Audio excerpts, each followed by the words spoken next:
after the Hygienist Bar, then at Saks Fifth Avenue Club, we'll do the business after hours on the 20th, and then I think most people here know Helani Ellis, and with oh gosh, I don't remember the name of her organization, but she does a lot for women of Cherry Creek. She'll be the speaker a month from now. I think one of the things we'll do is I'll introduce my friend Chris. But one of the things I'd love to do is go around the room and tell us who you are and what you're all about. But seeing as how most of us here know each other, I'm curious if money was of no object to you, right? And money and time and all that, and all you were going to do with your day is just serve our town, our city, our state, your community, whatever. What would you do? What would really get you going that you would want to do by way of service? Dan, I'll start with you, but you got to introduce yourself too. Hi, I'm Dan Moore. I own a children's food store.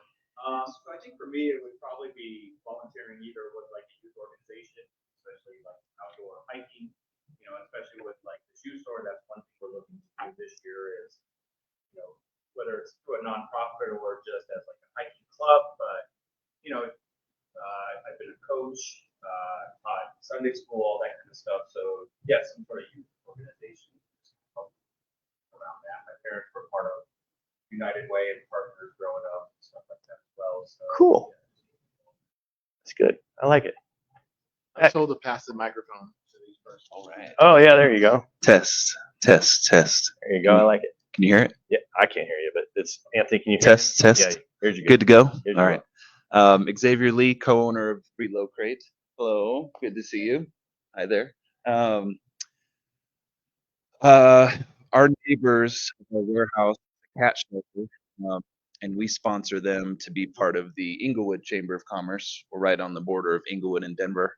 And I guess if didn't have to make a certain salary a year, that I would just spend all my days taking care of them, trying to get people in the shelter to adopt. And they're a great group of ladies over there. So I'd probably spend all my time there.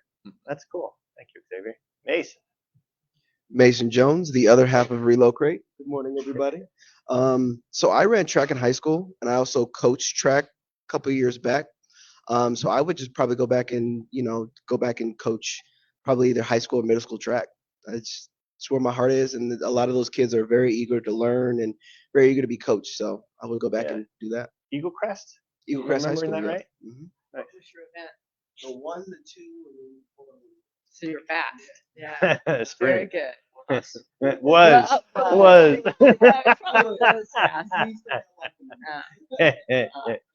I'm Ann Bound. So this last weekend, I went up to Winter Park. They had the NSCD Ski Cup that's sponsored by Wells Fargo, which is the disabled and skiers and everything. And quite a few years ago, I did a couple of years of volunteering with that group, and it was pretty inspiring. It was probably one of the physically toughest things, tobogganing these disabled people down the slopes and stuff. Yeah. And but it kind of got me going again about it, and it just takes so much time because you have to commit a certain amount and driving back and forth up there. So if I had the time, I would probably stay up there and try to get involved with that again, because it's amazing. They have the blind skiers, the amputees, and those people are so inspirational. I mean, it's freezing cold. They go down in their little mono skis and stuff and just flying down the slopes. I love that. It was great. I would go back to doing that. They've got a great program up there. That's cool. Hi, everyone. Esther Lee Leach. I think I'd double down on what I'm doing now, like working on increasing representation in leadership positions, doubling down on DEI, which is a curse right now. I would do even more of that. Yeah. Yep. Yes, that's cool. I like that, Esther. I'm Mark Purvis, and I would probably be in the realm of like financial literacy and helping people to build generational wealth, a little bit along the line of what I do, but also in just, I see up there building better connections, like having people to be aware, like time is our greatest asset, and then to have more conversations about how people could like buy real estate, and then you could end up having something to pass off to your, heirs, down the road, and through that also being able to just have the time, to invest into other things that might be close to someone's heart that perhaps through real estate that people would be able to achieve. I'm Doriana Fontanella, and I would spend more time, go back to in-person volunteering at the Denver Art Museum. Before COVID, I was a greeter, and then I went to just editing documents for them. So I think I'd spend more time going in Oh, I love that. in person. I love that. Here, actually, I'll grab this from you. We'll let her get settled in before we start. I'll throw out there the for me anyway. I'll answer the same question, but on the service side, I'm just so rooted in my hometown. I think it would really be something related to my hometown, and in a way, I feel like I'm on that path right now. Right. I've always wanted to run for city council, and my friends that have actually been city councilmen here think that's about the craziest thing ever.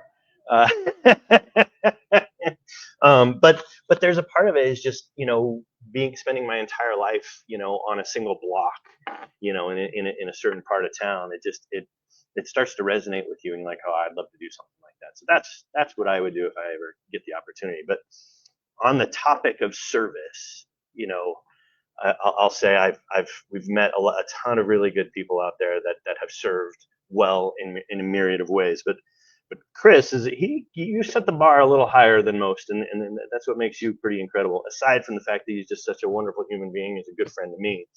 I won't hold it against him. If you were here at the last one, remember I asked my little icebreaker question, if you will, was about the Super Bowl, and I'm happy to report that the Eagles did win.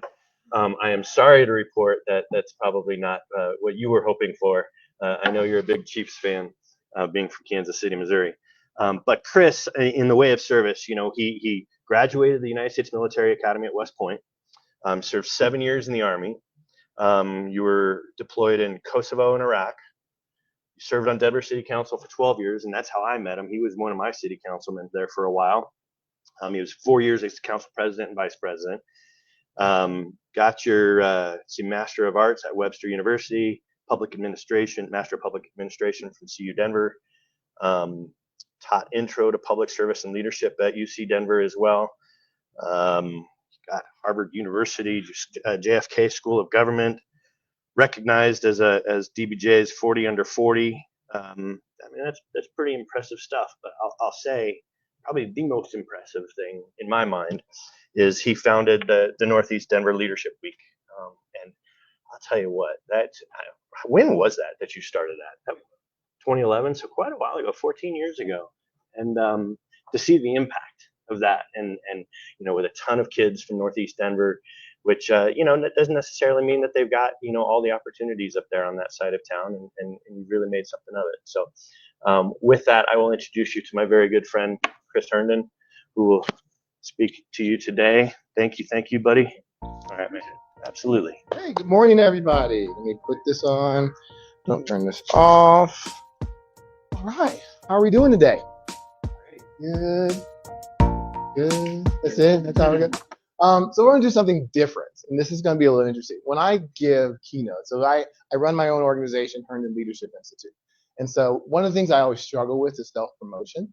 So I will have a photographer come, take photos. I videotape the speeches that I've given, and when I came and saw this space last week, I was like, it's gonna be really hard to have my photographer come in because it's very intimate. So this is what I was going to suggest we do. I'm a phone-friendly keynote. So we're going to have our phones out so you can take different notes. But here's the challenge. So for those of you that are really good with your phone, whether you're an iPhone person or something of that nature, the first portion of my keynote, I talk about C. I do a moniker called C, Serve, Solve. So while I'm doing a portion on C, if you are good at taking photos, if you can take a photo of me while I'm giving a keynote, now it has to be a good photo of me. Okay, you can't have like the weird face or anything of that nature. And so what I have Starbucks gift cards. So if you get a good photo of me that I'll post on social media, I'll give you credit, I'll share, you get a $5 Starbucks gift card. Now I realize $5 that maybe gets you the cup.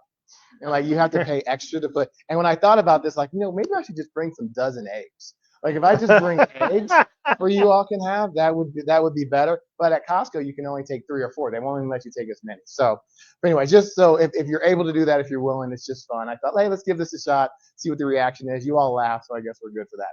So awesome. We're going to talk about building better connections. But before we do that, I have a question. Is everybody here? Seems like a very strange question to ask. We're like, well, yeah, Dan's here, Anne's here, Courtney's here. Well, what do I mean? No. Are you here? Because this is what happens. We'll go into meetings, very important topic, and we just dive right in. Not even asking the question, you know what? Are you still thinking about that phone call that you had before you walked in? Or that meeting? Or that doctor's appointment that you know is going to happen afterwards? Are we ensuring that the people are actually present? And so what I always love to do is what I do CBCs, connection before content. And this is something you can take away and do immediately right now before your meetings. What's something you can do to ensure that the people are present right here? So we're going to play a game. It's called the story of your name. So my name, Christopher Jeremy Herndon, is my full name. What's the story of that? So when my parents were pregnant with me, they were originally told they were having a girl. And so my mom was a huge fan of Cicely Tyson, famous, amazing African-American actress. And so I was going to be Cicely Janelle Herndon. That was going to be my name. So back in 1977, kid's born. Hey, congratulations, it's a boy. Well, Cicely Janelle Herndon does not work anymore. So I believe my parents took maybe 5 seconds, kept the initials CJH, and came up with the most common name that you could actually come up with. Christopher Jeremy Herndon. That is the story of my name. Here's what I'd like for you to do. I'd like for you to pair up. So we've got 8 people. Kyle doesn't count. So I want you to pair up with someone. Take about a minute. Share the story of your name. And here's what's interesting. Some of you are thinking right now, oh my gosh, I cannot wait to tell this story. And then there's somebody else that might be, you know what? I have no idea. You have my permission to make something up. So go ahead, pair up, take a couple of minutes, share the story of your name.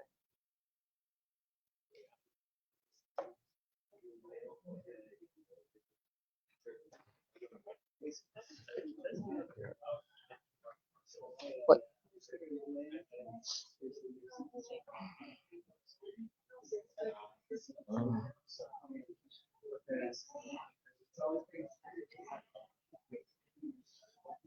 Did you sell it? I think it's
Came in late, but I'm actually a professional storyteller and we do social media posts for the chamber. Oh, really?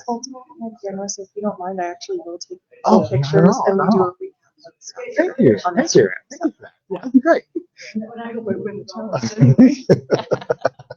Probably will, that camera. You're going to make me look good. Very good. Yeah, that's awesome.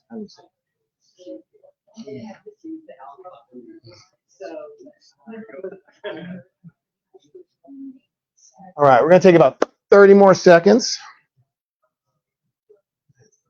Let me see.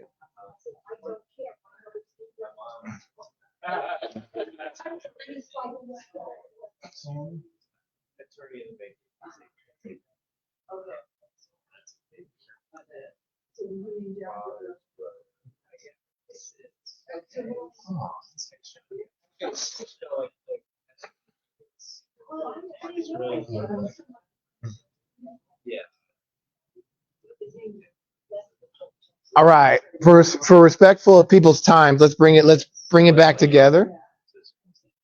We'll bring it back together. So, here's a question. How do you feel? You feel good. It's something, it is an interesting thing because now, by the way, everyone's here. We had to stop and share something about myself with the person that I'm physically present with. I'm hearing that person's story, so I'm now learning about that individual. We're now building connections. But now everyone's here. This is one thing you can do. You can do many things, like the question that was asked, if money didn't matter, what would you do? Or something, a good question I love sharing with individuals is, okay, they're going to make a movie about your life. What actor or actress do you want to portray you? What artist do you want to do your soundtrack? Like, these are the things that, how do we bring people in to the space that they are? Because we know so much is happening in the world, and I'm going to talk about that as well. How do we build better connections? Because state matters more than script. How you feel is more important than what I'm about to share with you. Because I may want you to change your mind. I want you to think differently about something. But guess what? I cannot get you to change the way you think until I can get you to change the way you feel. That is how we build better connections. And it's amazing in 2025 how technologically savvy and advanced that we are. We are more disconnected as a society than ever. And so what I want to talk to you is about, how can we build these better connections? And this is a moniker that I created. So I'm so thankful that you all are here for that. And my moniker is called See, Serve, Solve. These are the three things we do. We want to build better connections. We need to figure out how we're going to see, how we're going to serve, and how do we solve. And I will speak to each of those. So the first one I want to talk about is see. So here's a study that was done. The average individual processes 74 gigabytes of data a day. Now, if you are like me, you have no idea what that means. So let me give you the equivalency. So that's the equivalency of watching 16 movies. 200,000 words. 7 hours of being online. That is approximately 74 gigabytes of information. So we now know our human brains cannot process that. Our conscious brains, I should say, cannot process that on a daily basis. So we're going to filter a lot of that information. So we're just going to discard all these things that are in front of us that could be important for us to make decisions. So it's important for us from the mindset of see, that we recognize there are things we are missing each and every day. So here's an exercise I want us to take a look at. How many faces do you see on this photo? I should say how many people. That's a better way to do it. How many people do you see in this photo?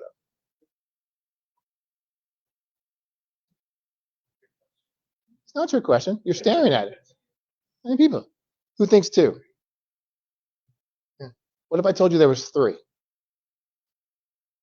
You have the two people right here, 1, 2, and then look at the outline. That's the baby.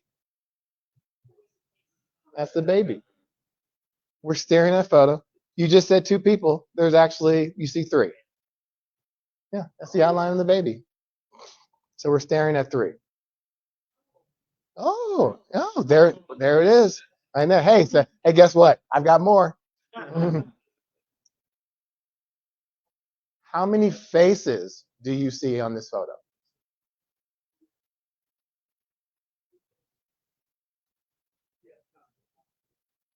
You do not count the dog. I hate to give it away. How many faces do you see?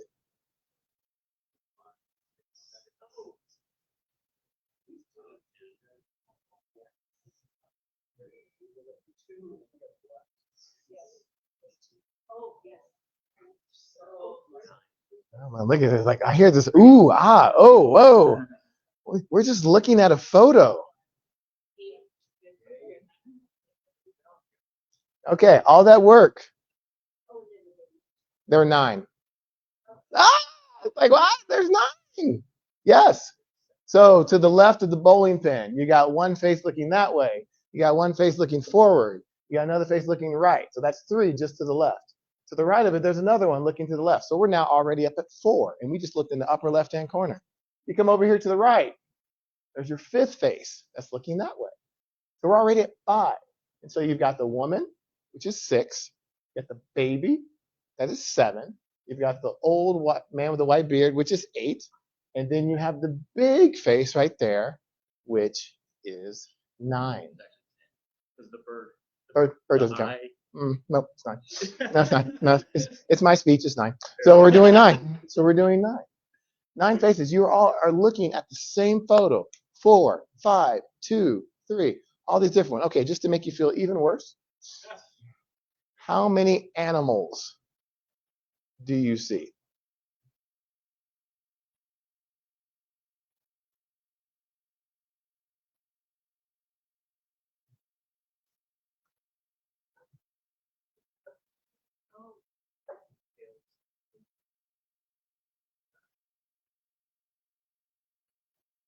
Okay, so before you go crazy, there are 13. Now, I'm not going to walk you through all of them, but if you Google this optical illusion, you will see this and it'll walk you through all of them. But for example, there's the snake at the tail. If you don't see the elephant, you had problems. I would definitely suggest you go get your eyes checked. But so here's what a point I'm trying to make. We just looked at 3 different photos. And I just simply said, how many people, how many faces, how many animals? And we all got different answers. You're all looking at the exact same thing. So when it comes to C, we are missing information. We are missing things each and every day. So we need to recognize that. And then we need to ask ourselves, are we asking this question each and every day? What am I missing? And more importantly, who are you asking that question to? Are you asking that question to someone that shares your same ideas and values? Because they're probably missing the exact same things. Are we reaching out to somebody that we probably disagree with? Like, hey, what is it that I'm missing that they can help you get a perspective that you might be missing? For us to build better connections, we need to recognize that there are things we do not see and be willing to reach out to people that we may typically disagree with to get a different perspective. To build those better connections, have to be willing to recognize there are things we do not see. And then it's important for us to realize, I should say, important for us to be seen. So what does that mean? So we're going to go back. I mentioned I'm a West Point graduate, 2 deployments. One of my deployments was to Kosovo. So I'm a platoon leader in Kosovo. And I was bantering back and forth with some of my soldiers. And we were just joking, probably about the Chiefs. I'm born in Kansas City. They always gave me crap for being a Chiefs fan because back then the Chiefs were not good. And they said something along the lines of, you know what, sir? You're an officer. You're born with a silver spoon in your mouth. And you're like, man, that's how I was seen by my soldiers. Well, he's an officer. Maybe some of them knew I went to West Point. Like, you're an officer. It was easy for you. Born with a silver spoon in your mouth. What my soldiers saw was this. Kid that graduated from West Point. I got the wreath on my chest, Dean's List. Oh, it must have been easy. You can certainly do great things when you don't have any struggles in life. What my soldiers didn't actually see was this. This is my story. This photo was taken in the early 80s in Des Moines, Iowa, at my grandparents' house. And so if I would walk you through the photo, upper left-hand corner, that's my Aunt Lori. That tank top is my Uncle David. If you see the overalls, that's great-grandpa. Next to him is my dad. The matriarch in the middle is great-grandma. Just next to her is my mom. The woman with the glasses, my Aunt Missy. If you see that cowboy hat in the back, that's grandpa. That kid being held, that's my cousin Chauncey. Holding him is his dad, Uncle Eric. My Aunt Missy around the corner poking his head out, my Uncle Mike. The girl eating her shirt, that's my cousin Melissa. Next to her is my brother. Kneeling down, that's my aunt Leslie. And that cute, adorable kid tugging on his shirt, yeah, that's me. That forehead's right here. That's me. That's a big forehead. That's Chris. This is my story. Now, if I told you about my mom and my dad, sadly, my parents are divorced. I come from a broken home. And when I say divorce, it was an ugly divorce, meaning the only time they spoke to each other was in the courtroom. They got divorced when I was in middle school. The only time that they were together after that was my graduation at West Point. And as a kid, sadly, I processed that as if there was something, I was the reason my parents got divorced, which typically is never the case. But as a child, that's not something you realize. If I talk about my Uncle Mike, upper right-hand corner, he was my closest uncle, very close, my dearest friend. He died of a heart condition when I was in elementary school. My cousin Chauncey, or I should say his father, Uncle Eric, sadly made a series of poor decisions as an adult, spent most of his life in and out of prisons. When I would visit my parents in Des Moines, Iowa, he would try to come by. They wouldn't let him by, and he'd be outside yelling and screaming in front of the house. His son, my cousin Chauncey, sadly made some poor choices as a teenager, got involved with gangs, was the suspect in a murder. He probably did it, and then 2 months after that was dead in retaliation. So I show this with you to say, this is my story. I jokingly say this is a silver spoon. But I was not willing to share my story with my soldiers. You have been through, or you are going through some things that people, if they heard your story, could help them go through it right now. Because we've all been through stuff. We've all overcame and we've made it. But we're unwilling to share that story. Why is that? Well, it's uncomfortable. Yeah, but life is hard. Are you telling the story to lift up others?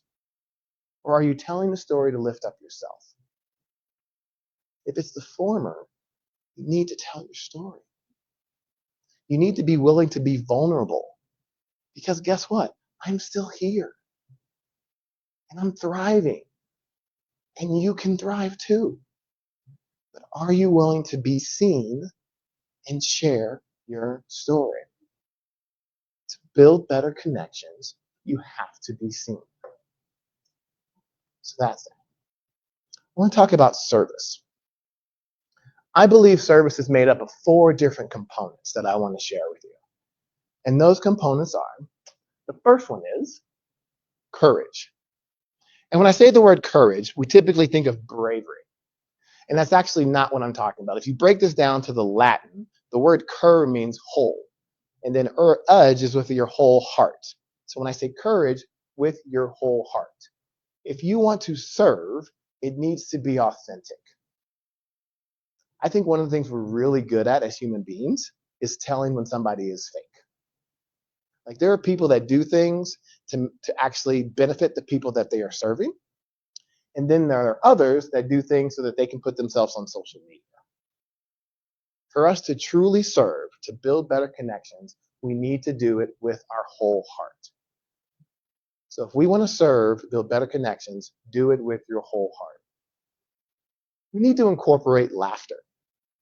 The interesting thing about laughter is they say that 3 minutes of intense laughter is the equivalent of walking on a treadmill for 3 minutes.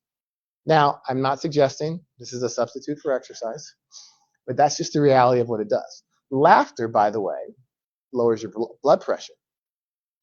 And the best thing about it, and this is not a trick question, when you laugh, what do you actually do?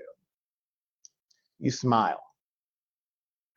We want to serve. Let's get people to laugh. Let's get them to smile. Let's build a connection with that individual. Laughter is a powerful tool to build better connections. Let's talk about humility, an attribute that is lacking in all walks of life, all different professions.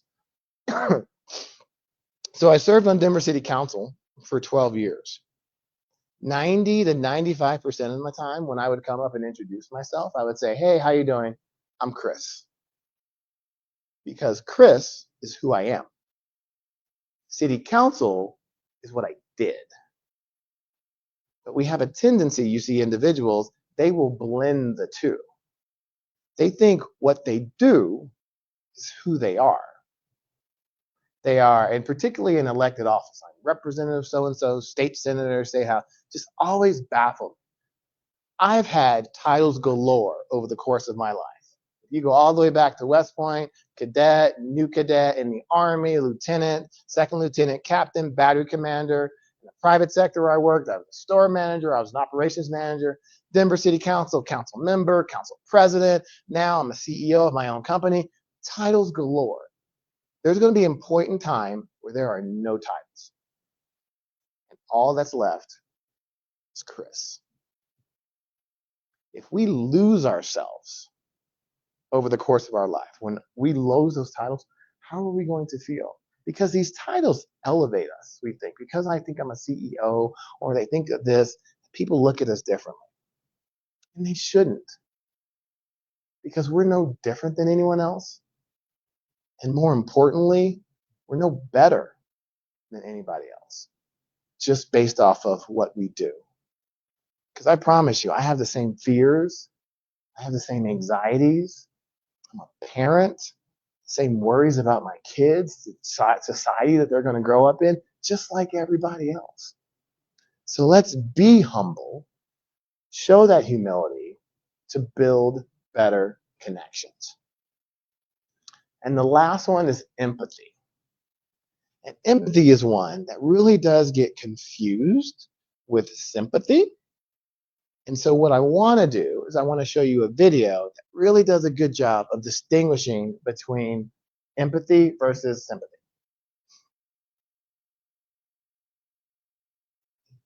And why is it very different than sympathy?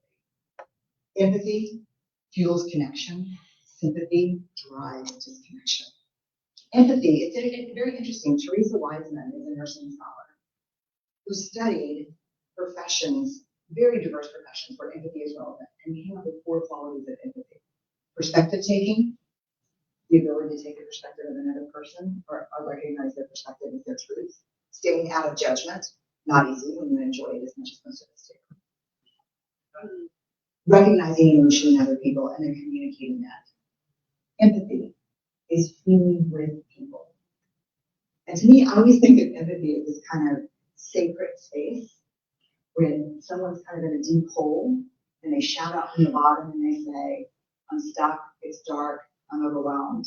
And then we look and we say, hey, I'm down. I know what's like down here. And you're not alone. Sympathy is, ooh, it's bad, huh? No. You want a sandwich? Empathy is a choice, and it's a vulnerable choice, because in order to connect with you, I have to connect with something in myself that knows that feeling. Rarely, if ever, does an empathic response begin with at least. I have it, yeah. And we do it all the time. Because you know what? Someone just shared something with us that's incredibly painful, and we're trying to silver lining it. I don't think that's a verb, but I'm using it as one. We're trying to put the silver lining around it. So I had a miscarriage. At least you know you can do it. I think my marriage is falling apart.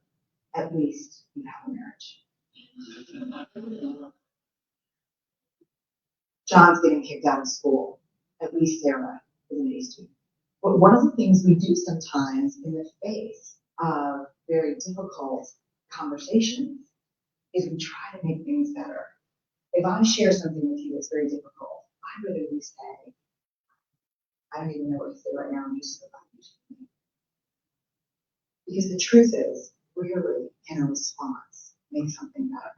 What makes something better is connection. So we want to build a connection. Are you willing to go down in that hole? Are you willing to think back to how you felt in that particular time to share that person's pain? Or are we just the person at the top going, whew, that looks bad. But you know what? At least X, Y, and Z. We need to be empathic to others to build those connections. So that's the second. That's how we serve with those 4 components. And then I want to talk about solve. How do we solve all the pressing challenges that are happening in our society? So I'm going to share something that's going to be mind-blowing to most. So as 12 years on Denver City Council, I wasn't excited about everything that I had to vote on. I know that's wild. I mean, to the constituent who wanted me to regulate leaf blowers, just wasn't my thing. No, I don't want to do leash laws for cats. There were just some things I really didn't get excited about. But I had these things that what I called RPRs, radical personal responsibility.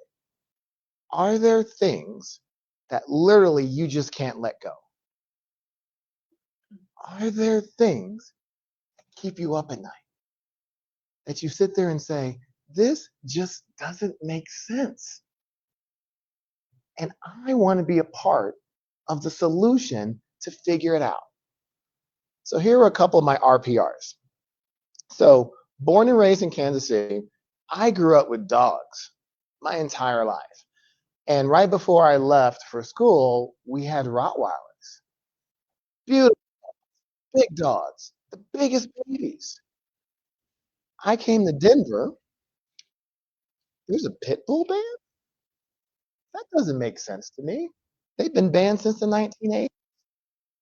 The data will tell you there aren't bad breeds. There are bad owners. I have a 105-pound Bernese Mountain Dog Great Pyrenees mix right now. His name is Sully, the biggest baby. But I promise you, if I didn't socialize him, if I didn't train him, if I abused him, I could take that 105-pound dog and turn him into a very aggressive animal, all based on me as the owner. So I couldn't figure that out, why we do that in Denver. And then, if you're not familiar, this is on East Colfax. It's called PT's Known Saturday. So I heard it was a strip club. And if you look at the police blotters, if you've never seen a police blotter before, they have red dots where crimes occur at particular locations. When you would look at the police blotter, at this location, 8315 East Colfax, there would be this big red dot. Drugs, prostitution, everything was happening at this location. The East Colfax community deserved something better than PTs and Saturdays. Like, these were just two things that I just could not let go.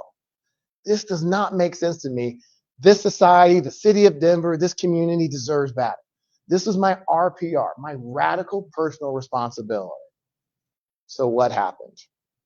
Well, if you're not familiar, due to my colleagues on city council, and then we had to end up sending it to the voters, you can now own a pit bull in the city and county of Denver. This was a photo, as you can tell, it was during the pandemic, the end of the pandemic, as we still have our masks on, adopting a pit bull from the Denver Animal Shelter, female. And then you can see on the right, this is the Rose on Colfax. 82 units, 1, 2, 3, 4 bedroom, affordable housing in the place of where PT's was. We shut it down. The city acquired it. We did a community process to ask them what they wanted. They wanted housing and they wanted a community serving interest on the first floor, early childhood education. That was it. This was my RPR. Like, I'm going to help figure out how we're going to solve this problem. What's your RPR? This radical personal responsibility.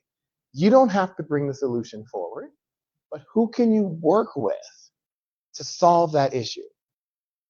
That is what you need to think about. What is your RPR? So here we go again. What are we talking about? We need to make sure we see. And when I say seeing, what are you missing? Asking yourself that each and every day. What am I missing? Who am I asking it to? And then, are we seeing? Do the people you work with, people associated with, know your story? So that you can encourage and other people to persevere and push through when they are going through adversity. Do we have the appropriate tenets of service? Are we showing courage with our whole heart? Are we utilizing laughter? Life's too serious to be taken so life is too short to be taken so seriously. Are we humble?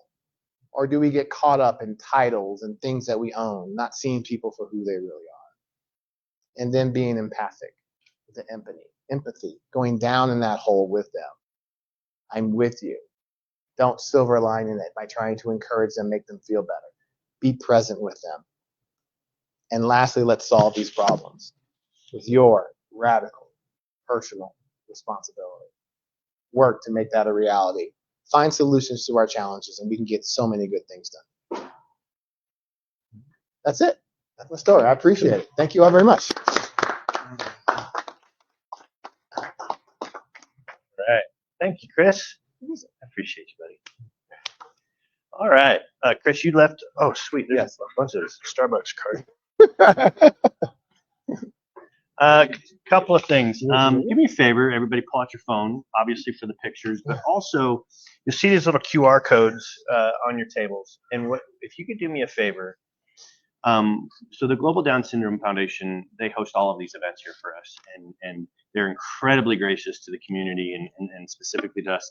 They donate the space to us. They don't charge us for this, but they're partially funded by way of, I guess it's grants or something like that. And part of that funding is to show that people are coming through here. So if you can sign up, this does not put you on a mailing list unless you opt in. There's nothing along those lines, so nothing to worry about there. They're not going to start heckling you or bugging you, but it will really help them show that the space is being used for community benefits, and that would just really help them out. Did you have anything on the pictures, or was there any follow-up there? See, okay, afterwards, see Chris for if you've got some cool pictures and for a gift card. And then let's see, next week we start the cycle over. March starts over, and we'll have Sunrise Scramblers Tuesday morning at, oh goodness, no, it's Chompers is next Tuesday. I apologize, at Saltwater. Sorry. So that's all I have for you. Thank you for coming down, and we've got incredible weather for the next couple of weeks by the looks of it. So go out, do something, find a way to serve. Maybe I'm going to hold you all to some of those things you were talking about for serving your community. I hope you'll take an opportunity to do that. So thank you all. Appreciate you. All right. Bye now.